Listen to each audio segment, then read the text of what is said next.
tarde, meus irmãos, minhas irmãs. Deus abençoe vocês, a paz do Senhor. Eu estou gravando mais esse vídeo porque eu tenho mais uma coisa do Senhor que o Senhor Deus me deu para falar para vocês nessa tarde. Isso aconteceu em setembro também. Eu não lembro o dia, mas um dia eu acordei pela manhã e quando eu acordei, o que vinha na minha cabeça naquele dia, naquele momento, a única coisa que vinha na minha cabeça, parece que já falava quando eu estava dormindo, era a palavra Senaqueribe. Senaqueribe, Senaqueribe, Senaqueribe. E eu acordei assim, assustada, meu Deus, eu estava assustada, sabe quando você acorda e você não sabe nem onde você está? E eu pensei, meu Deus, quem é Senaqueribe? Eu sei que Senaqueribe foi um dos reis da Síria, né? Mas na hora eu não estava nem pensando, meu Deus, quem é Senaqueribe? Eu acordei assustada pensando, quem é Senaqueribe? E aí eu me levantei e fiquei pensando, meu Deus, por que eu acordei pensando em Senaqueribe? Mas aí eu levantei, tomei meu café, com aquilo na minha cabeça, e aí Deus falou para mim, vai para a Bíblia. E aí eu falei, sim, Senhor, meu Deus, eu vou para a Bíblia. E aí quando eu fui procurar a respeito de Senaqueribe, eu abri ele em 2 Crônicas, capítulo 32. Eu vou ler para vocês o que foi que o Senhor me deu. Depois dessas coisas, 2 Crônicas 32, capítulo 1. Aliás, capítulo 32, versículo 1. Depois dessas coisas e desta fidelidade, veio Senaqueribe, rei da Síria, e entrou em Judá e acampou-se contra as cidades fortificadas e intentou apoderar-se delas. Vendo, pois, Ezequias que Senaqueribe vinha e que estava resolvido a pelejar contra Jerusalém. Agora eu vou ler o versículo 5. Ele cobrou ânimo, restaurou todo o muro quebrado e sobre ele ergueu torres. Levantou também o outro muro por fora e fortificou a Miló, na cidade de Davi, e fez armas e escudos em abundância. Pôs oficiais de guerra sobre o povo, reuniu-os na praça da porta da cidade e lhes falou ao coração, dizendo: Sede fortes e corajosos, não temais nem vos assusteis por causa do rei da Síria, e nem por causa de toda a multidão que está com ele, porque um há conosco maior do que o que está com ele. Com ele está o braço de carne, mas conosco o Senhor nosso Deus, para nos ajudar e para guerrear nossas guerras. O povo cobrou ânimo com as palavras de Ezequias, rei de Judá. Eu vou continuar agora no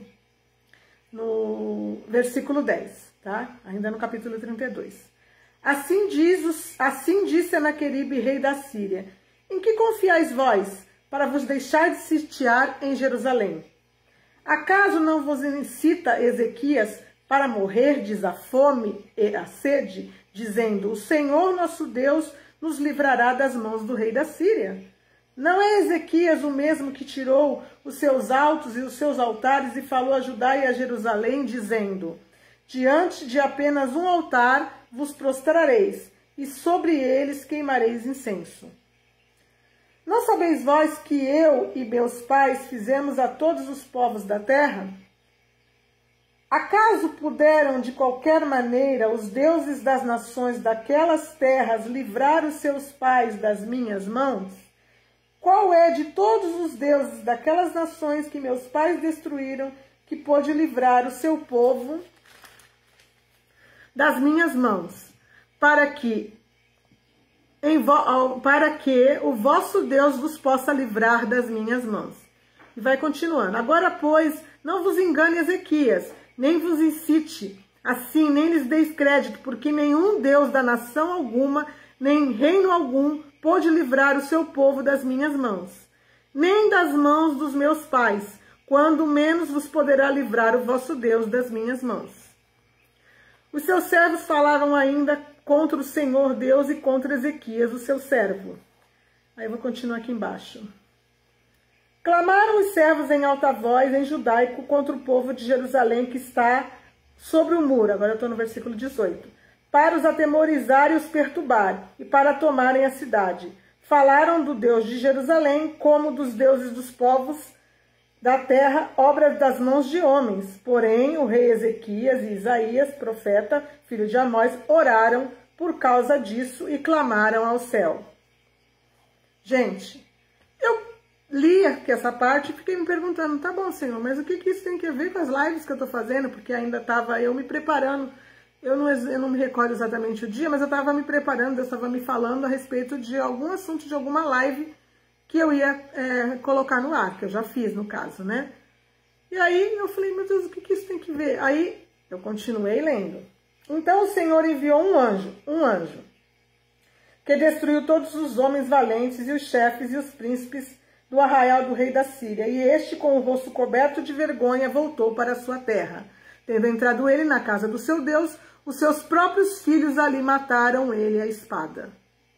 Gente, quando eu estava lendo, que eu fiz a pergunta para Deus, assim como eu falei para vocês agora, o Senhor falou para mim assim, presta atenção, vai vir sobre vocês, assim como o rei Ezequias, naquele momento, e como diz a palavra, ele tinha simplesmente voltado para mim, destruído os altos, queimado as coisas que eram os postes ídolos, voltado para Deus, e ele estava em fidelidade com Deus.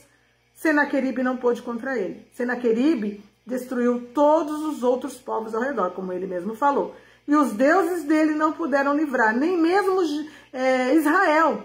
Porque Samaria também, Senaqueribe foi e conseguiu invadir Samaria, em Israel, né? E o povo de Israel foi levado cativo pelo povo do rei da Síria, certo? Mas quando ele tentou fazer isso no momento Judá e a cidade de Jerusalém, naquele momento o rei que estava ali, ele era fiel a Deus. E Deus foi falando no meu coração, os meus fiéis serão cercados por Senaqueribe. Serão sitiados e pressionados. E vão dizer para vocês com engano que o seu Deus não vai poder livrá-los, no caso, das minhas mãos. Este inimigo, e que há de vocês morrer de fome e de sede, porque o Deus de vocês não vai poder livrá-los das minhas mãos. Assim Deus falava no meu coração. Mas os meus fiéis, por mais que o diabo venha com a pressão, que nós sabemos exatamente o que está acontecendo e como ela está vindo, certo? Assim como os meus fiéis naquela época, o povo de Judá e o rei Ezequias, e Isaías, que era o profeta, fiéis a Deus, Senaqueribe não pôde contra eles, porque eu enviei um anjo e livrei eles das mãos de Senaqueribe. Assim também Deus diz, para que nós nos mantenhamos fiéis, assim como temos sido, porque sim, a pressão se levanta contra nós, o cerco se levanta contra nós. O Deus deste mundo diz que o nosso Deus não vai poder nos livrar, mas o Senhor vem para nos livrar. E ainda que a pressão pareça que vai ser contra nós para nos destruir, a fome e a sede, não. O Senhor disse ao meu coração claramente, para que nós não olhemos, porque será somente uma pressão, mas que Deus vai nos livrar. Deus abençoe vocês. Até a próxima. Fiquem com o Senhor Jesus.